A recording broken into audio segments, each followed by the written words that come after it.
The Democratic Party is getting desperate.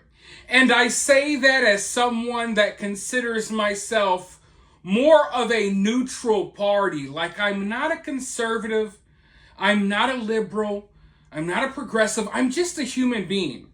I'm capable of forming my own thoughts and opinions. I don't have to be part of a gang. I don't have to be part of a cult. I don't have to be part of a political party. I tend to side with common sense. And over the last few years, one side has basically thrown common sense to the wind. So that's why it may seem like I lean more towards one side than the other. But there's just a lot going on right now in politics, and it's hard to ignore because there seems to be like some type of almost like a civil war brewing within the Democratic Party. And I feel like it's all by design. You know, these people didn't wake up yesterday and realize that Joe Biden isn't fit for office. No, we've known this for years. We have watched him slur his words, forget what he's saying.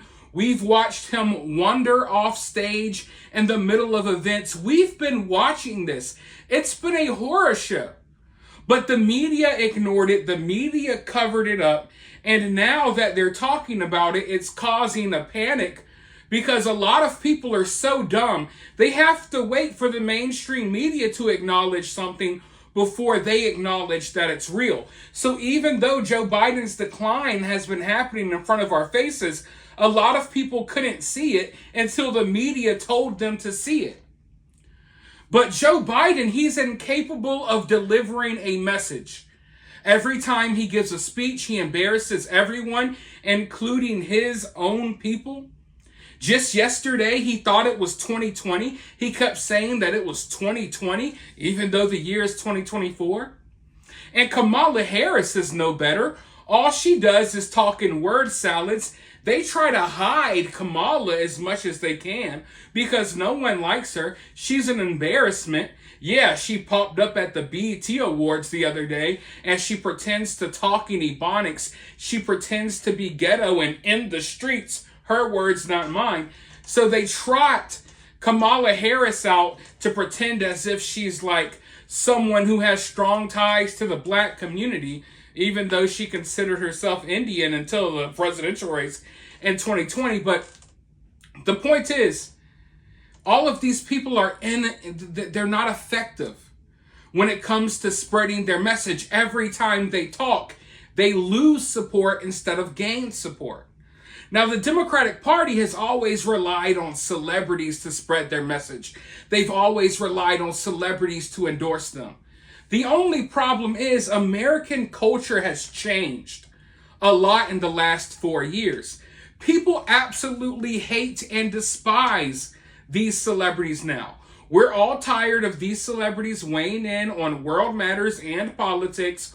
We're tired of it. We absolutely hate these people. So the celebrities they used to use to brainwash people, they're not as effective as they used to be. So now the Democratic Party is literally relying on little kids. They're relying on little kids who are not old enough to vote. These are the people that they now have on social media trying to spread their message, trying to get votes, because they view these 7 and 8-year-olds as being more effective speakers than the President of the United States or the Vice President of the United States. I kid you not. They got 9-year-olds out here doing the job that Joe Biden and Kamala Harris should be doing. And I think it's child abuse. I think it's absolutely disgusting. And for those of you all who might not know what I'm talking about, let me go ahead and roll this clip. This is what the Democratic Party has resorted to doing because Joe Biden can't get a sentence out his mouth without forgetting what he's saying. Kamala Harris just cackles laughing and says a bunch of stupid stuff. No one likes the celebrities no more. So now they've resorted to using little kids. Let's roll the clip and then I'll be right back with more. Can't do it anymore. I think I'm going crazy. Stop voting for third-party candidates.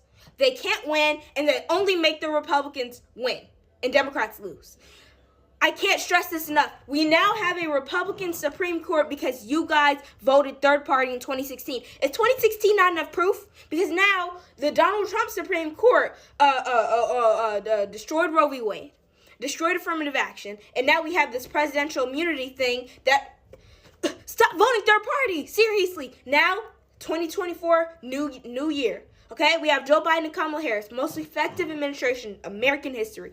JoeBiden.com/accomplishments if you care to learn about what he's done, by the way. I can't stress it enough. Stop voting third party. How about this? I'll make a deal. Vote third party in 2028. Do it. But 2024 is too important. Project 2025, everything is on the line. Just please. And this is not a paid ad, by the way. I mean, who would take something like this seriously? And I say that knowing that there are a lot of low IQ people out there that will look at this and they'll think this is cool. They'll think this is a great thing. But why would you have someone preaching to you that's a child? We're adults. I don't take advice from kids. Why do you have someone that probably wasn't even alive in 2016 trying to tell you about issues in 2016? It's absolutely freaking retarded. Honestly, it's literally retarded. But there's a lot of idiots that go right along with this. And of course, for the most part, this is the party of child groomers that love putting kids in positions where they shouldn't be until they're adults. Now, I want to be clear. I think that we should allow kids to be kids. If this was a 8-year-old out here preaching to people as to why they should vote for Donald Trump, I would still have the same issue. I don't think that parents should be out here decking their kids out in MAGA gear and politicizing these kids. Let kids be kids. But then again, that's easy for me to say because I grew up in a different day and age. I grew up in a day and age where, for the most part, most of my teachers weren't trying to brainwash me into voting a certain way when I get older. Most of my teachers were not trying to brainwash me to view the world in a certain way. They weren't trying to sexualize me. They weren't trying to place all of this weird stuff on me in the way that, a lot of kids are having stuff placed on them these days. So I think some parents are scared. They feel as if they have to talk to their kids about politics because if they don't, their teachers will or someone else will. And there's a certain party, we know what party it is, that is all about indoctrinating little kids. And this is your latest example because they're using little kids on TikTok to indoctrinate other little kids, and they're even using these kids to spread their message to adults because a lot of the adults, they have the mind of children. So even though this is sad and disgusting, maybe it will be more effective than I thought when I sat down to record this video. But as I talk about it and think about it more, this is kind of right up these people's alley, right? This is right there with the type of stuff they do. But at the end of the day, I don't think any child should have to be put through this. Obviously, this kid has no idea what they're talking about. They're being fed talking points by their parents. And it's the same type of parents that would say, hey, my son's a little girl or my daughter's a little boy. These are the same sick type of people who they just, I don't know what it is, but for some reason they have this obsession with little kids. And that obsession has poured over all the way, to the point where we got 8-year-old political commentators on TikTok. They're not old enough to vote. I don't even know if they're old enough to remember the last election. It's insane. But that's how desperate these people have gotten. They're that desperate.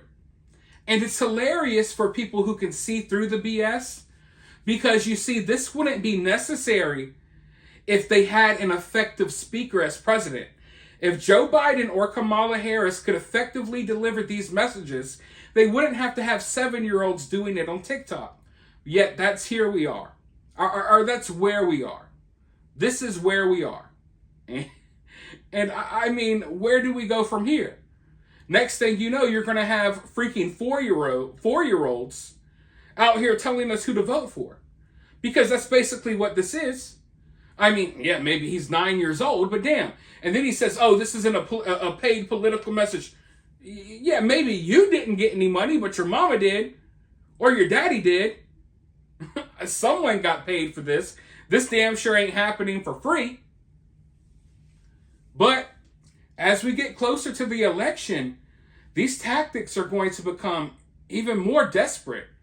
And if we've sunken to the point where 8-year-olds are out here delivering these messages, where do we go from here? I don't know. I literally don't know, and I don't think I want to know. Although we'll find out soon enough, and I'll be here making another video laughing about the ridiculousness of it all. But for now, let me know your thoughts about this down in the comments below. While you're down there, hit that thumbs up, hit that subscribe, ring that notification bell, and I'll talk to you all soon in the next one.